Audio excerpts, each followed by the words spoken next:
Hey guys, welcome to The Called Entrepreneur, a podcast dedicated to those faithful men and women who are stepping out and making the transition from employee to entrepreneur.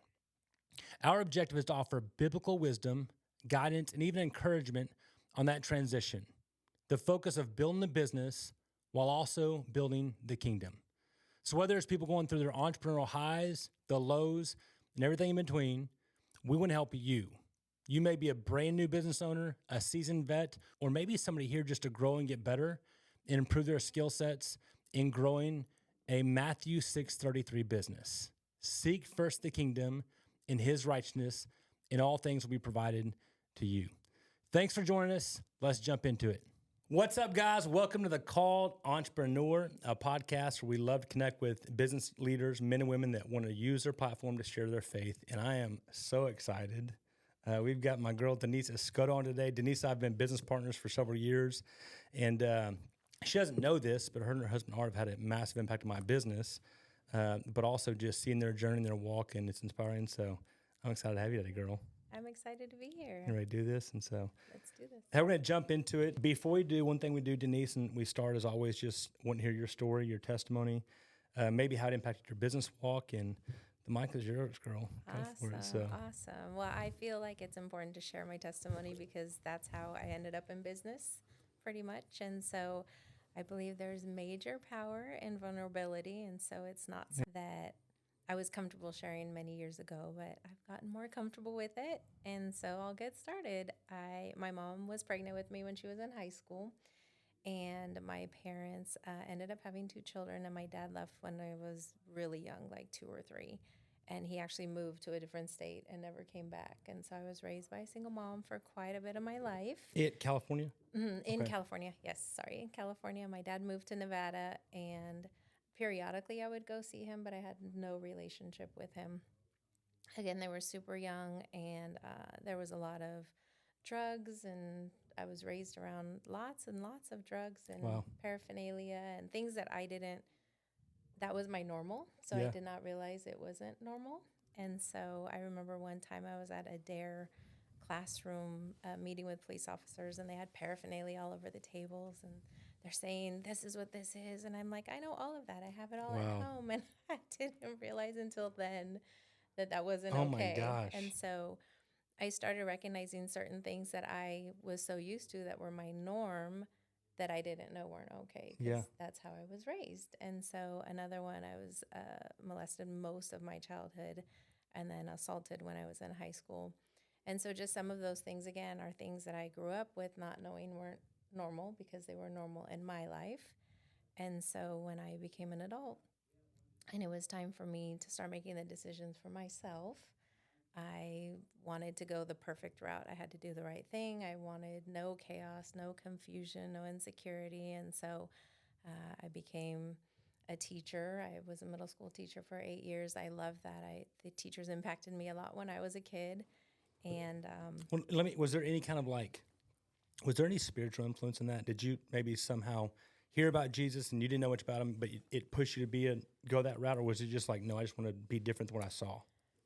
So I was raised in the Mormon church until I was 14 or so. And then my family left the Mormon church, and I was kind of left out on my own. I had a neighbor that went to a different church, a Christian church, and I would go there. And for the first time ever, I really did feel like a presence. I didn't know what it was, and I didn't know how to unpack it, but all the youth would go there. And so I was like, well, this is what we do. And it was fun and exciting.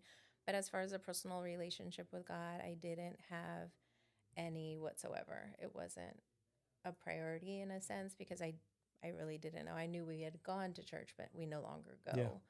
And so I was seeking and searching. My husband and I, we started dating when I was 15 and he was 16. So we've been together for over 30 years now. Now, was he as sexy at that time as he is now? He's always been so sexy. Okay, Art, so you can see why I stayed for my whole life. But he was raised Pentecostal, and again, I was raised Mormon, and so I would go to church with him, and that was the extreme opposite of what I was used to or what I had seen, and I could see that there was like a presence of the Holy Spirit, and I was kind of confused why people were crying and such, but it was also in Spanish, so I didn't understand completely what Yeah. was happening. So in that, I was open. I was just open and searching, and I knew there had to be more with my upbringing. I had a lot of unforgiveness, and then eventually a lot of shame just for things that had happened to me as a child. And I just preferred to stay silent about everything and just internalize everything and not process, because if Yeah. I did, it would hurt, or it would cause just emotions that I didn't know how to control. So I'd Yeah. rather just stuff it all and live a perfect life from Which the is easy to exterior. do, right? Much easier. Yeah, Who it's wants much to talk easier about hard you don't stuff? want to face all the nasty, No, dirty stuff. And so, not at all. And so like I said, I was pursuing perfection. I really wanted to have control over my life, whereas my whole life I felt like I had no control and no stability. And so it did feed my need to feel like I was going places. And so again, I went to college. I was on the dean's list, like just everything that I could do with excellence I wanted to do, because I felt so insecure. yeah. And I was just on a pursuit to be somebody, because I felt so, like I said, out of control as far as growing up. And we never talked about finances. The only word I ever heard was broke. And so I just knew I didn't want that. And whatever that meant, I wanted to have food. And so if you ever come to my home, it's overflowing Yeah. with food, because I had no food. And so it's like the other extreme. But I became a teacher, and so did Art. And we loved our schedule. We loved just being able to have that impact and being able to sew into these kids. And one day I had a nervous breakdown in my classroom when I was teaching. And I was teaching special ed, so I had an assistant in my classroom. And he took me outside and he said, "Denise, you need to meet with my pastors." And I was like, what are they going to say? Like, there's not much that they can do. They have no idea what I'm really trying to deal with right now. And so he pulled out his Bible out of his back pocket, read a couple scriptures, and he said, "I'm going to set up an appointment for you to meet with them." And I was like, "I'm not going to meet with them. I'll just waste their time. Like, I have nothing to say." So I did accept the invitation to meet with them. And I drove around the parking lot the day of the meeting, and I thought of every scenario. I'll call him and tell him that my son was sick, or I'll make some excuse that I have to go home. There was a family emergency. And I remember just circling the parking lot over and over and over, and just avoiding the confrontation is what I felt like it was going to be. And when I finally parked and got enough courage to get out of the car, and I went and talked to Kristen, who was his pastor's wife, and I sat down with her, and we had the most genuine, open conversation that I've ever had with another adult. And I felt so heard. Yeah. And I told her things that I've never told anybody. It just started flowing. It was probably freeing. It was absolutely freeing. And that's when I knew that the Lord was real, because I could just feel an unmistakable presence in that moment, and how genuine she was, just listening and encouraging and even validating. I think growing up, I looked for validation everywhere, just through what I did. I always thought that love was task-based. Yeah. And so if I did more, they would love me more. If I just helped more, then they would love me more. They would see me. And so she just talked to me about what the love of Christ looks like. And it was none of that. It was free and freeing and never ending. And so I started to experience that. So she walked alongside of me for a couple months. And then we had a situation where, well, actually, let me rewind. She walked with me for a couple months. I decided to get water baptized with her. And so at that time, my husband wasn't going to church with me. I was just going by myself with our with our oldest at that time, Isaac. And he was an infant still in an infant car seat. And we had a situation, and Art came to my baptism, but he sat on the far side of the pool where everybody else was on the other side. And you could just tell that he was there out of obligation.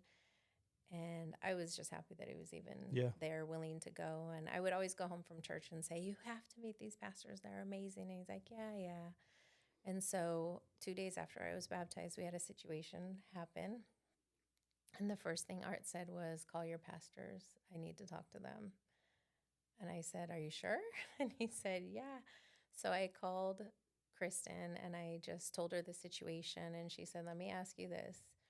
Does he want to talk to us because he thinks that it'll make him look better? Or does he want to talk to us because he's serious? And I said, I have no idea. It could be one or the other. And when they came to our home, which is about 45 minutes from where they lived, they spent time with us. And Art had the same experience with Pastor Billy as I had with Kristen, and just had a really deep conversation with him. And our lives were radically changed from that point on.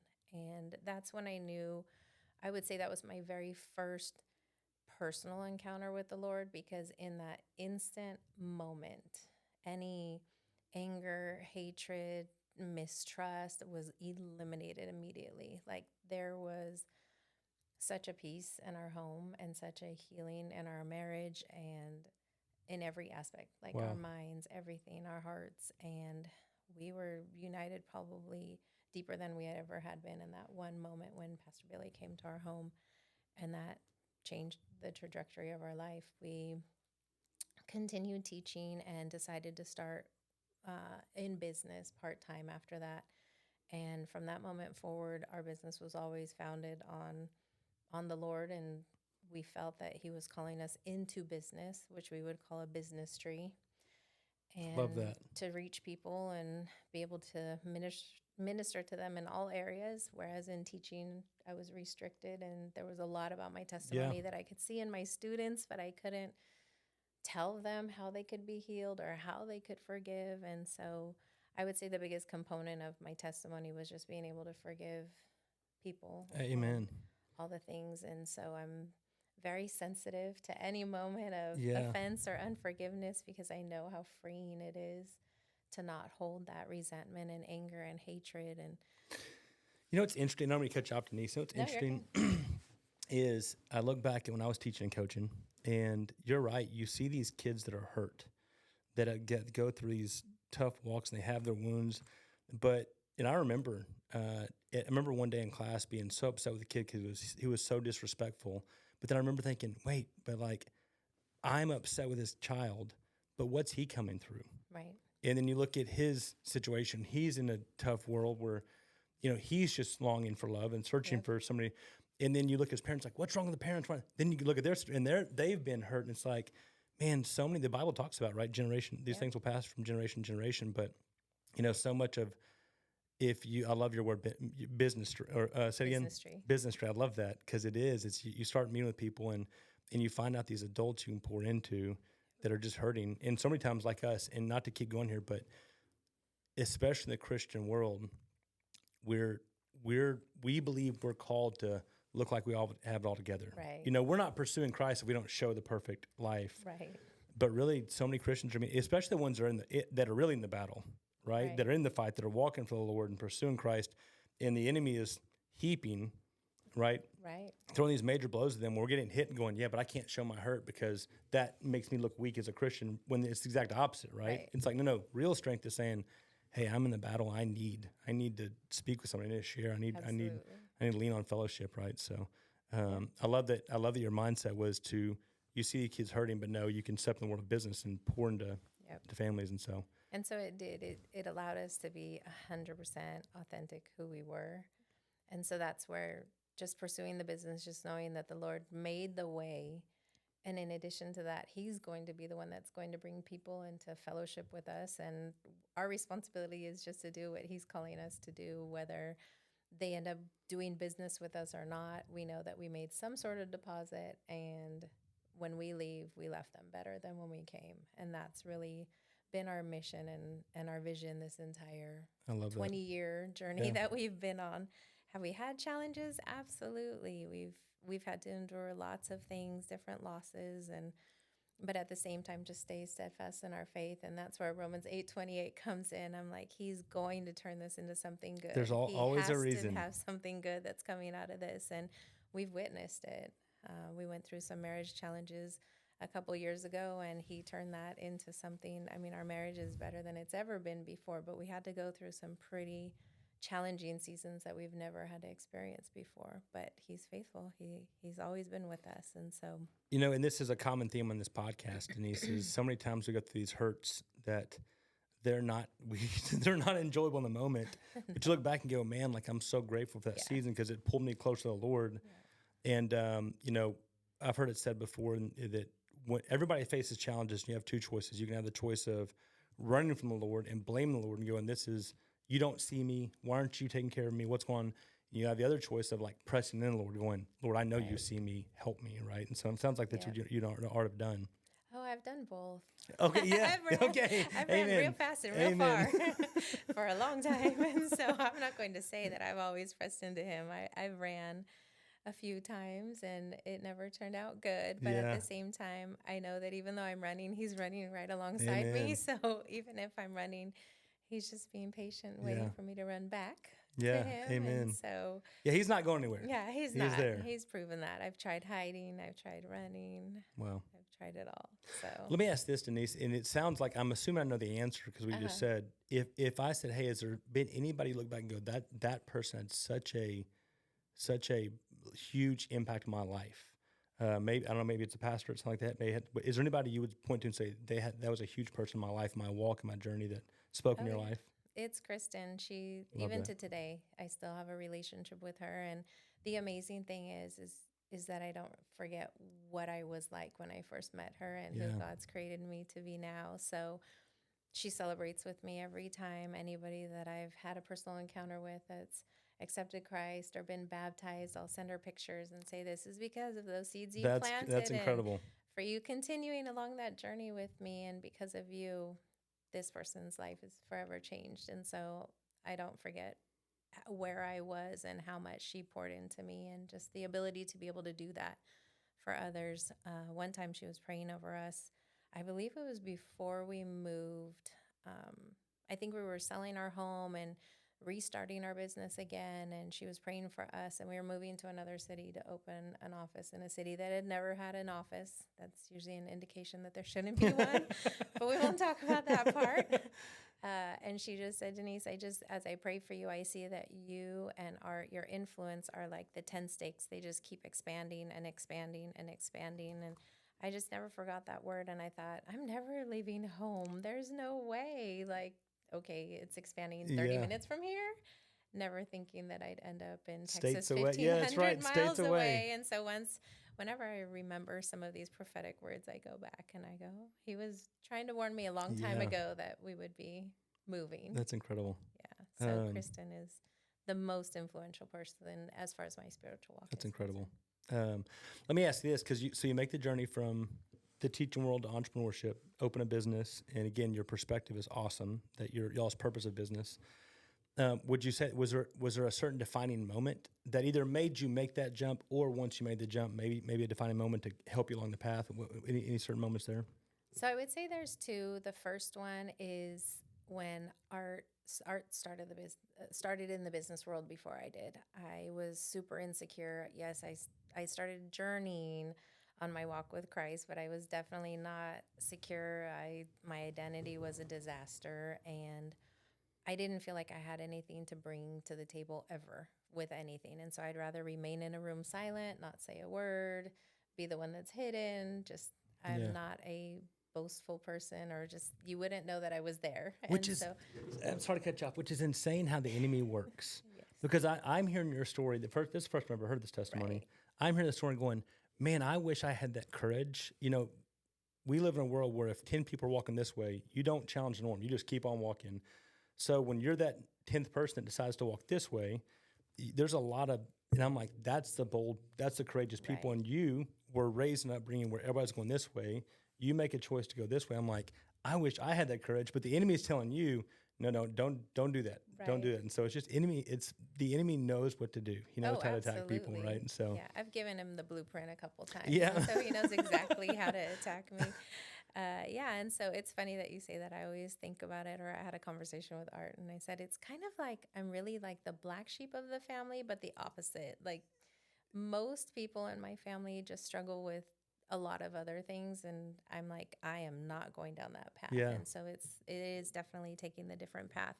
But the two moments in business, or just pursuing business, was the first time I went with Art to one of his business events, and I was not any part of his business. I just went to support him. And in that moment, when we got back to our hotel room that night, I said, "You've got this. Like, you need to quit teaching. I believe in you. You're bold. You're courageous." Art is the most confident person I've ever met. Just he doesn't think about what he's a very action-oriented person. So he acts first, thinks second, which is good in business. Fire than aim. Sometimes it's not great. And I'm the opposite. I'm like, let me overthink everything. And so it is a good balance, but he was doing incredible. And I just saw his passion and his excitement and his vision. And I said, go ahead and pursue that. And I'll hold down the fort with teaching. I'll teach for another year, but you've got this. And then the year starts progressing. And a couple months after that event, he said, "I really need you to help me." And I said, "How? What does that mean?" And he said, "I need you to help me. I just have too much work and not enough people to help out." And I said, "Well, I'll go get certified the way I need to get certified, but that's it." And then the day that I was certified, he said, "I need you to help me with a client." And I said, "What? Like, I don't even know what you do." And so he said, "Here you go." And he handed me this pamphlet and he said, "Just read this and fill this out and you got this." And so I show up and I go to meet with the client and she opens the door and she says, "Hola." And I almost died because I was like, not only do I not know what I'm doing, I also don't speak Spanish. And so I'm really in trouble now. And I pulled it off and I was able to help that family. Wow. And from that moment on, I was like, okay, I got this. I can do this. And so his belief in me fueled my belief in me. Wow. Because he knew that if it was up to me, I'd still be studying 20 years later trying to figure out how to do this. And he said, "You've got it. Just go." Yeah. You know, it shows the strength in y'all's marriage. Every relationship, you need that partner that's behind you going, "You can do this." Oh, yeah. And you just acknowledge what he did for you, but also in the beginning of the story, you said you told him he could do it, right? And so it just shows when, man, two or more come together and great things happen. So absolutely, that's awesome. Let me ask this. So the purpose of this podcast is to really walk business owners through ways to leverage and use their business to grow the kingdom. That's always been my heart. I mean, I'm always like, I am here for the good of the kingdom. Yeah. That's what I want to do. And so, are there certain things you guys try to do with your business, or what would you, if you're a new listener going, how do I do this? What are some things of guidance you'd give them at how to use their business as a platform for their faith? For me, it's just sensitivity, like being willing to listen to the Holy Spirit as he talks to me, because when you come into contact with somebody, you almost know what's going on with them before they even speak. Yeah. And so having the ability just to listen and discern and ask God to use you in a mighty way sometimes will make you have challenging conversations. Yeah. And so I just love people, and I never used to. Like, totally honest, like prior to my relationship with Christ, I used to say I don't need more friends. I would just prefer to be alone and that kind of thing. And now I just love people. I love pouring into them and helping them seek truth, because I think the biggest challenge as a business leader is listening to lies. Oh my gosh, that's and so so good, if we can Denise. help them seek truth, then that's all that really matters. And I got to cut you off. I'm sorry, because this is such a powerful answer. I think my personality, I'm always looking for, okay, what are things you use your platform, and how do you? And my brain goes, yeah, we do this, we do this, we do this, and my checklist of, we host a Bible study, we do this, and your answer is just listen. Right. And what a profound answer. That I think that itself will do so much to the kingdom. Absolutely. Because people are looking for that. It goes back to what we first said when we first started talking, right? People just need somebody to confide in, to be confident and trust in. And so you're offering that to them. That's incredible. And that's probably just a reflection of what Kristen did for me. And I just know how necessary it was in that moment. So having the ability just to listen and to pray for them and contend for them alongside of them is probably the most impact we've been able to make in our business, and walk alongside people through their challenges. And fortunately, we've experienced quite a few of them, so we can say from a firsthand experience what we did right and some of the things we did wrong. And I think that's one of the biggest blessings in any of the challenges we face. There's things that I wish I would have done differently. Yeah. I wish I wouldn't have ran as far and as long as I did. I wish I would have sought the Lord first, or I wish I would have been vulnerable and transparent and confide into my trusted voices first. And I didn't. Well, and I'd love to get your comments, your thoughts on this, especially when you step into business, you go through challenges. Right. You go through the fears, the doubts, this world of just not knowing. And it's so easy in that season to think this is not working. But when you go through those seasons and you come to the back end, you look back and go, that's exactly what had to happen. Right. Because I needed that for me.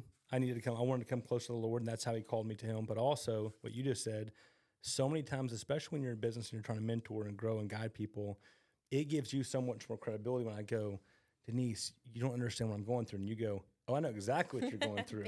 Been there, done that. Right? I got the medal, right? Got the pin. So could you talk more about that? Of the confidence that comes through going through seasons that you can pour into people and again, give them confidence they will come through the storm, if that makes sense. Yeah. One of the things I would say is beautiful about Art and I is we don't give up. Like, we fight till the end. Yeah. And so we are not quitters. We've tried quitting various different things, marriage, business, you name it. We've tried. But at the end of the day, we are fighters. And so we had some major financial challenges early on in business to where we were counting pennies and, just trying to figure out how to make it happen.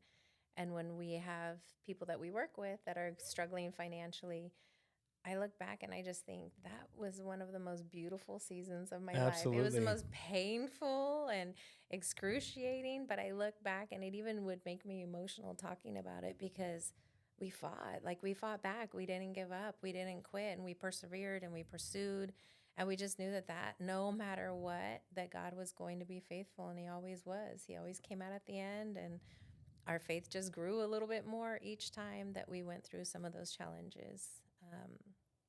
I had a very late term miscarriage. I was about 20 weeks and I had to deliver on Christmas Eve to a baby that had passed away. And I would say that was probably one of the hardest times to continue in business because the last thing I wanted to do was be a leader. Absolutely. I wanted to curl up in a ball and cry for months, and I couldn't do that. And so I did it for a few weeks. Honestly, I just disconnected from everyone and everything temporarily and grieved. And I got angry with God and asked him why and just had to continue to move forward. And so eventually I got myself out of that one. And that was another moment. I just wanted to quit business. I'm not called to be a leader. I cannot lead people. I can't even lead myself. And so I started listening to these lies. And I thought someday somebody's going to be in my position. And sure enough, I can tell you probably at least 10 or 15 women that I've had to pray with to get through that season. Yeah. And I think it speaks to the importance, what you said, what I've experienced. When we go through this extreme hurt, it's easy just to disengage. Yeah. And it's easy to isolate, which I think we both know the enemy wants you to do that. Absolutely. And when you do that, it takes away the community that we need versus, again, running to fellow believers and just saying, hey, I just need somebody to cry with. Right. I need somebody to break with and not be judged. And it goes back to what you said. And again, I've got so much respect, even when you share a story about just being a voice to listen to. But the point is, the enemy wants us to isolate versus, and so many times when you do get in your own, man, your thoughts start going crazy about, and it always turns to why God, right. Why God. Oh, absolutely. Versus when you pursue fellowship and seek counsel and just be with you and just get it out. Sometimes it's different. The thoughts tend to be, I'm here, God, just help me, and He'll answer. Right? I mean, I think you can absolutely speak to that also. So, let me ask this: if I said how, and listen, any other insider info, I would love the more the better. So, but before you jump in anymore, but if I said, okay, you've gone through this journey, you guys have opened a business, you've gone through the challenges. If I said, how does Denise Escoto want to be remembered? Tell me about that. What's that look like for you? I just want to be a person, again, that listens and you feel like you were heard, even if it's a 20-second conversation, but that there was somehow I made some sort of a deposit where you had hope, whether it was hope in your future, hope in pursuing your relationship with Christ. It's not necessarily where I had an entire, journey with you or something. But I just mean like even just the small encounters. I just want to make deposits that are lifelong lasting deposits, whether it's a word of encouragement, whether it's just a smile. So someday when I pass away, I want there to be volumes of people that say, Denise said this one thing to me, or she made me feel this one particular way. And it just, again, I just want to continue to make deposits in people that they remember. Wow. I'm like, just so you know, I'm so convicted because I'm like, I got to be better. Because that is, I mean, it is what a powerful, profound approach to life, It's such a small thing that we can do better. Have you ever read the book called The Bait of Satan? Mm-hmm. Oh my gosh, Denise. That dang and book. And The Bondage Breaker. Oh. There's 2-part series. No, I haven't heard. Okay, that's books. Next. Good luck. Oh my gosh. And that book rocked me. And again, I just hear the sincerity in your heart being like, I want to let all that stuff go and just be a safe place for people. And I think the Lord's blessed your business for that. I mean, I look at you guys. I'm like, I've got so much admiration for y'all's business, y'all's marriage, you got incredible. Isaac, I love that kid. We had such a good time a couple years ago at the Band of Brothers stuff. But let me ask this: is there anything specific you feel like, hey, this is something I just want to share with the listener, or any insight, wisdom, guidance you can offer? I would just encourage you not to grow weary, because I think sometimes when we are constantly pursuing businessry, it's a lot. It's a lot on your plate where you're trying to manage relationships and money at the same time and make it all work and sow into your family and break generational curses. And you're pursuing everything. You want the best marriage, and you want the healthiest finances, and you want to raise godly children that love the Lord and change the world. And it's a lot. And so sometimes I've found myself growing weary and just questioning, are we doing the right thing? And we just know that our calling wasn't a conference call, so nobody else needs to understand it. And we just need to have that clear vision and know that we need to continue to pursue what the Lord has called us to. And that's, for us, it's people. He's called us to people. I love that. Well, listen, girl, I'm inspired. We've done these podcasts, and there's things I take away from every conversation. And today I'm going, I just want to be better in listening. And it's just such an impact you've had. Again, I know the business circles we've had, I see the impact you've had on people in our circles. And I appreciate you coming today, girl. Yes, thank you for having me. Yeah. So, hey, that's our episode today. Again, if you love this episode, do me a favor, subscribe, share, like, comment. I know she'd love to hear your feedback. And let's help business men and women grow the kingdom. So appreciate you. Have a great day.